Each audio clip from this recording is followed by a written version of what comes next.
गांव में कड़ाके की ठंड पड़ रही है। अम्मा अपने छोटे से मिट्टी के घर में आग जलाकर उसके सामने बैठी हाथ सेक रही है। तभी दरवाजे पर जोर से दस्तक होती है।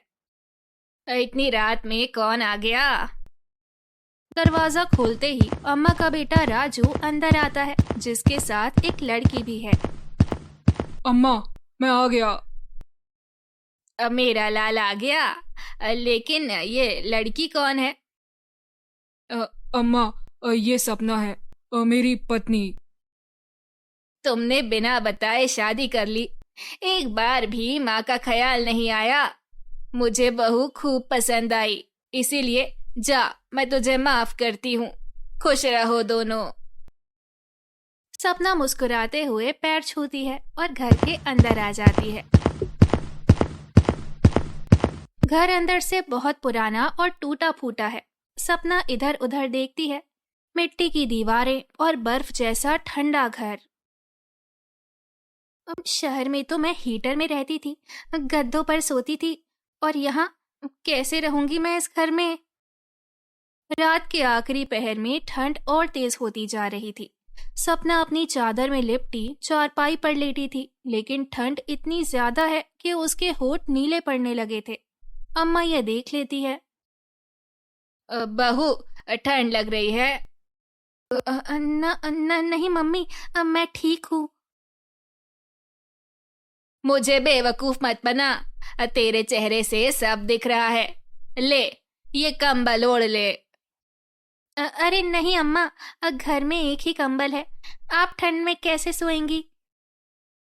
अरे, मैं गांव की हूँ, ठंड से लड़ने की आदत है। तू ले, नहीं तो बीमार पड़ जाएगी। अम्मा सपना पर जबरदस्ती कंबल डाल देती है। कुछ समय बाद जब सपना की आंखें खुलती है तो देखती है कि अम्मा ठंड से कांप रही है। सपना धीरे से उठकर उनका माथा छूती है तो वो बुखार से तप रहा था। अम्मा, आपको तो तेज बुखार है। कोई बात नहीं बहू, सुबह तक ठीक हो जाऊंगी। नहीं, ऐसे नहीं चलेगा। सपना धीरे से कंबल उठाकर अम्मा को उड़ा देती है और रात भर ठंड से कांपते हुए बिता देती है। इसी तरह से सवेरा हो जाता है, लेकिन रात की ठिठुरन अब भी बनी हुई है। राजू, एक कंबल ले आते ना, ठंड से मेरा हाथ जम गया है। सपना, तुझे तो पता ही है कि मेरा काम कई दिनों से बंद पड़ा है और मैं राशन भी बड़ा मुश्किल से जुटा रहा हूँ। हाँ, पर ठंड तो बहुत ज्यादा है, कुछ तो करना होगा। तू चिंता मत कर, मैं अभी बाहर जाता हूँ। कुछ काम मिल गया तो आज ही तेरे लिए एक अच्छा सा कंबल ले आऊंगा। राजू ये कहकर बाहर निकल जाता है। कुछ ही देर में आसमान में काले बादल घिर आते हैं और जोरदार बारिश शुरू हो जाती है। ठंडी हवाओं के साथ बरसते पानी से ठंड और भी बढ़ जाती है। तभी अचानक छत से टप टप पानी टपकने लगता है। सपना हाथ बढ़ाकर एक बूंद पकड़ती है और चौंक कर ऊपर देखती है। अम्मा, छत से पानी आ रहा है। अरे, लगता है छत में सुराख हो गया है। सपना जल्दी से चारपाई खींचती है, लेकिन तभी ऊपर की छत का एक बड़ा हिस्सा टूट कर गिर जाता है और ठंडा पानी सीधे सपना के ऊपर गिरता है। ये क्या हो गया? अरे बहू, जल्दी इधर इस कोने में आ, ठंड लग जाएगी तुझे। लेकिन सपना एकदम जमी हुई खड़ी रहती है। उसके होंठ नीले पड़ने लगते हैं, हाथ कांपने लगते हैं। अम्मा उसे अपनी ओर खींचती है और चूल्हे के पास बिठा देती है। सपना कांपते हुए हाथ सेकने लगती है। तभी अचानक घर में पानी भरने लगता है। बरसात का पानी अंदर तक आ चुका था। बर्तन तैरने लगे, चारपाई के नीचे पानी घुसने लगा और अम्मा की रजाई भीग गई। सपना घबराकर चारों ओर देखती है। अरे, ये क्या हो गया बहू? ऐसा तो पहले कभी भी नहीं हुआ था। इतने में दरवाजा धड़ाम से खुलता है और राजू अंदर आता है। उसके कपड़े बारिश में पूरी तरह भीग चुके थे। वो ठंड से कांपते हुए अंदर आता है। सपना, इतनी तेज बारिश में कोई काम नहीं मिला, सब दुकानें बंद हैं। राजू अभी ये कह ही रहा था कि उसकी नजर चारों ओर जाती है और वो चौंक जाता है। पानी घर के हर कोने में भर चुका था। छत जगह जगह से टूट चुकी थी, जिससे तेज धारों में पानी अंदर गिर रहा था। ये क्या हाल हो गया घर का? छत से पानी टपक रहा था। कुछ करो राजू, वरना सारा घर डूब जाएगा। हमें छत की मरम्मत करानी होगी। लेकिन मेरे पास कोई औजार नहीं है। घर में जो भी चीजें हैं उनसे कुछ बना सकते हैं। लकड़ी की पट्टियां, अब पुराने टीन के टुकड़े, हमें कुछ तो करना होगा। राजू को सपना की बात समझ में आ जाती है। वो जल्दी से घर में इधर उधर देखकर कुछ पुरानी लकड़ियां और टिन की चादरें इकट्ठा करता है। अम्मा भी उनकी मदद करने लगती है। दोनों मिलकर टूटी हुई छत को किसी तरह मरम्मत करने लगते हैं। ठंड के बावजूद राजू बिना रुके काम करता है। कुछ ही देर में छत के बड़े बड़े छेद ढक दिए जाते हैं और पानी टपकना रुक जाता है। हो गया, अब कम से कम पानी अंदर नहीं आएगा। हाँ, पर अब हमें ये पानी बाहर निकालना होगा। सपना और राजू जल्दी से बर्तनों और बाल्टियों से पानी बाहर निकालने लगते हैं। अम्मा भी एक कपड़ा उठाकर फर्श से पानी पोंछने लगती है। काफी मेहनत के बाद आखिरकार घर से पानी बाहर निकाल दिया जाता है। लेकिन अब भी ठंड कम नहीं हुई थी। कपड़े, रजाई, चारपाई सब कुछ भीग चुका था। सपना सोच में पड़ जाती है। अब क्या करें? ये घर तो अभी भी बहुत ठंडा है। हाँ, और हमारे पास सूखी रजाई भी नहीं बची। सपना इधर उधर देखती है और फिर अचानक उसे एक और आइडिया आता है। वो फटाफट कुछ सूखी लकड़ियां इकट्ठा करती है, पुराने अखबार लाती है और आग जलाने की कोशिश करती है। थोड़ी मशक्कत के बाद आखिरकार आग जल जाती है। तीनों जल्दी से आग के पास बैठ जाते हैं। अगर सीलन और ठंड को कम करना है तो हमें घर को किसी तरह गर्म रखना होगा। वो जल्दी से कुछ पुराने टाट के बोरे ढूंढती है और उन्हें दीवारों पर टांग देती है, जिससे हवा अंदर ना आए। थोड़ी देर में घर का तापमान थोड़ा ठीक होने लगता है, लेकिन सबसे जरूरी था शरीर को अंदर से गर्म रखना। सपना को अपनी दादी का सिखाया हुआ नुस्खा याद आता है। वो जल्दी से रसोई में जाती है और कुछ मसालों से काढ़ा तैयार करने लगती है। थोड़ी देर बाद गर्मा गर्म काढ़ा बनकर तैयार हो जाता है। बहू, ये क्या बनाया है? अम्मा, ये पी लीजिए, फिर देखिए कैसे ठंड चुटकियों में भाग जाती है। सपना तीनों को गर्म काढ़ा देती है। अम्मा थोड़ा सा चखती हैं और उनकी आंखें चमक उठती हैं। अरे वाह, ये तो कमाल की चीज है। पीते ही शरीर में गर्मी आ गई। सपना, ये तो किसी जादू से कम नहीं, ठंड जैसे छूमंतर हो गई हो। अम्मा सपना की तारीफ करते नहीं थकती, लेकिन सपना अब भी चैन से नहीं बैठती। गांव के लोग कह रहे थे कि बहुत बड़ा तूफान आने वाला है।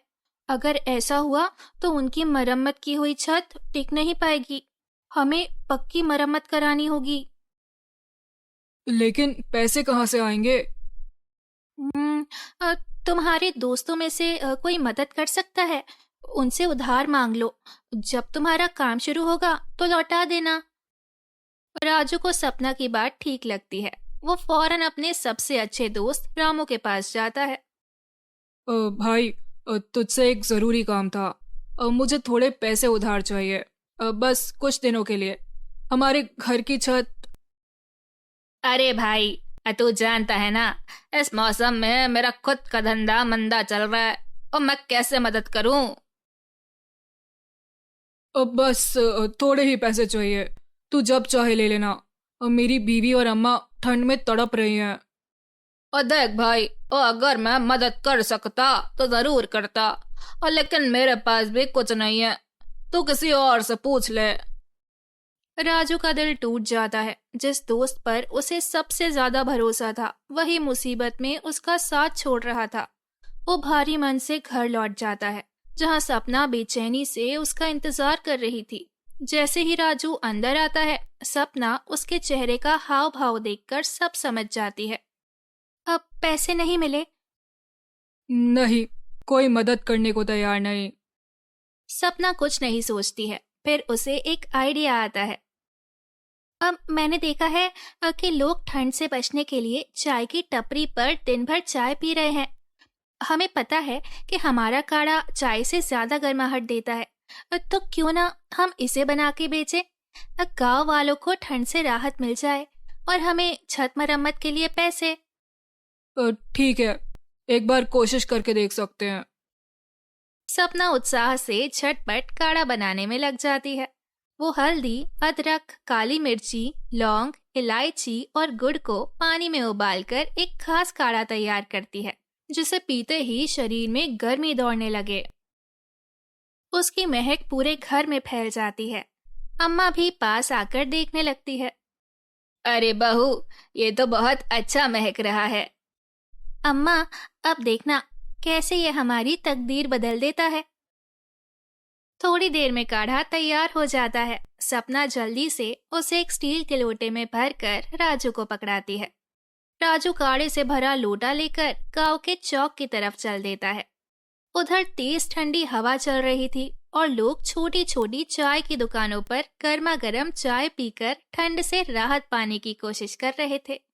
राजू एक कोने में खड़ा होकर जोर से आवाज लगाता है। और गरम गरम काढ़ा और ठंड भगाने वाला खास काढ़ा और चाय से ज्यादा ताकतवर सर्दी और जुकाम का रामबाण इलाज। पहले तो लोग उसे अजीब नजरों से देखते हैं, लेकिन फिर एक बुजुर्ग ठंड से कांपते हुए उसके पास आ जाते हैं। ये सच में असर करता है? ओ बिल्कुल, एक घूंट लेते ही ठंड छू मंतर हो जाएगी। बुजुर्ग हिचकिचाते हुए एक कटोरी में काढ़ा लेता है और धीरे धीरे पीता है। कुछ ही देर में उसके चेहरे पर राहत का भाव आ जाता है। अरे वाह, और सच में अंदर तक गर्मी आ गई। और मुझे एक और कटोरी दो। धीरे धीरे और लोग राजू के पास आने लगते हैं। किसी को सर्दी हो रही थी, किसी की नाक बह रही थी, तो कोई बस खुद को गर्म रखना चाहता था। देखते ही देखते 1 घंटे के अंदर सारा काढ़ा बिक जाता है।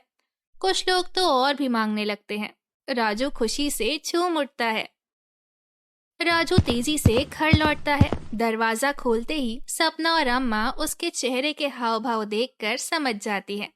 सपना उम्मीद भरी नजरों से राजू की ओर देखती है। क्या हुआ? कुछ बिका? राजू बिना कुछ कहे धीरे धीरे अपनी जेब से सिक्के और नोट निकालकर सपना के हाथ पर रख देता है। सपना की आंखें खुशी से चमक उठती है। अम्मा भी हैरानी से पैसे गिनने लगती हैं। सारा काढ़ा बिक गया और लोग और भी मांग रहे थे। बहू, तूने तो गजब कर दिया। मुझे नहीं पता था कि तू इतनी अक्लमंद निकलेगी। अम्मा, कल और ज्यादा काढ़ा बनाएंगे और इसे बेचकर अपने घर की छत पक्की करवाएंगे। राजू और सपना दिन रात मेहनत करके काढ़ा बेचते हैं। उनकी मशहूर हर्बल काढ़े की मांग पूरे गांव में बढ़ जाती है। हर रोज उनकी दुकान पर भीड़ लगने लगती है।